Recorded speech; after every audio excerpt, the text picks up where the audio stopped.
السلام علیکم ورحمۃ اللہ وبرکاتہ۔ وعلیکم السلام ورحمۃ اللہ وبرکاتہ۔ ارے بھائی تم گئے سال سے کہاں تھے؟ تمہارے دیدار کو ہم ترس گئے۔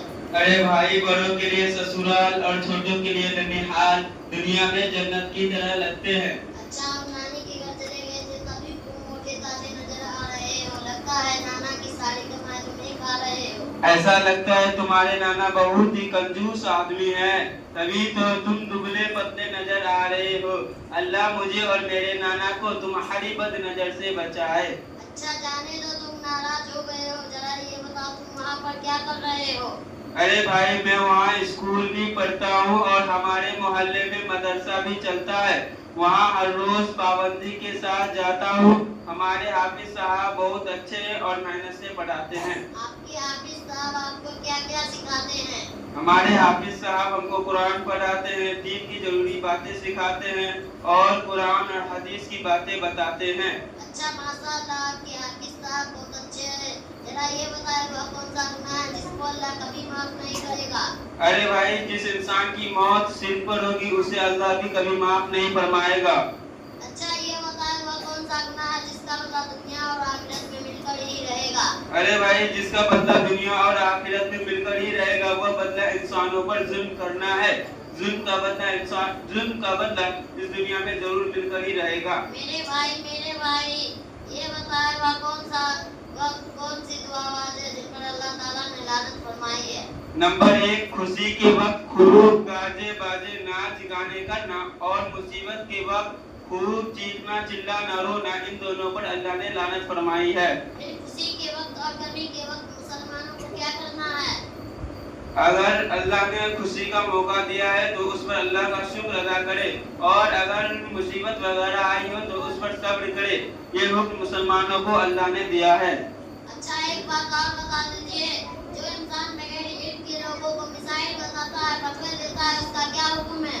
جو لوگ بغیر علم کے فتوے دیتا ہے اس پر فرشتے لعنت فرماتے ہیں۔ سنا آپ نے آج کل ہمارے یہاں مفت کی مفتی بہت سارے ہیں، ان پر یہ لعنت ہے۔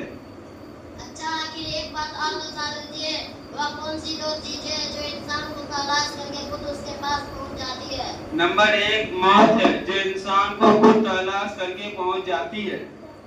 دوسرا انسان کا رزق، جو اسے تلاش کر کے پہنچ جاتی ہے۔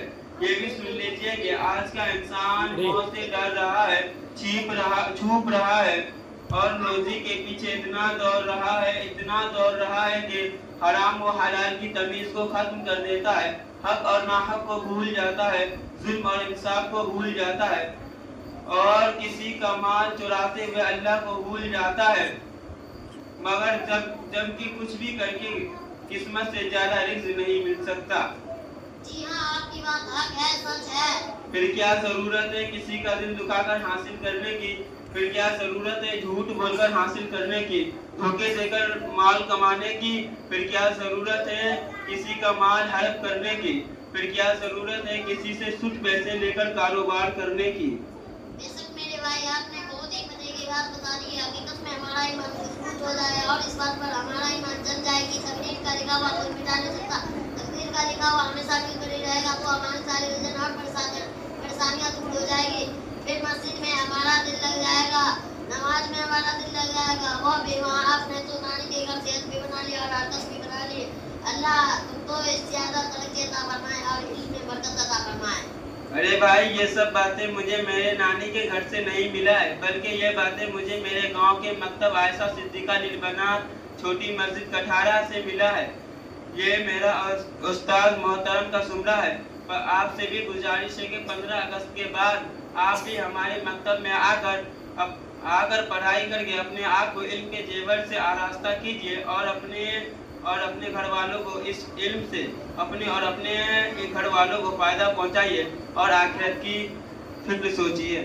جی ہاں، میں بھی 15 اگست کے بعد آپ کے مدرسے میں داخلہ لیتا ہوں۔ انشاءاللہ آپ میرے حق میں دعا کیجیے کہ اللہ تعالیٰ مجھے احسان کر دے۔ اچھا بھائی چلتے ہیں، السلام علیکم۔ وعلیکم السلام۔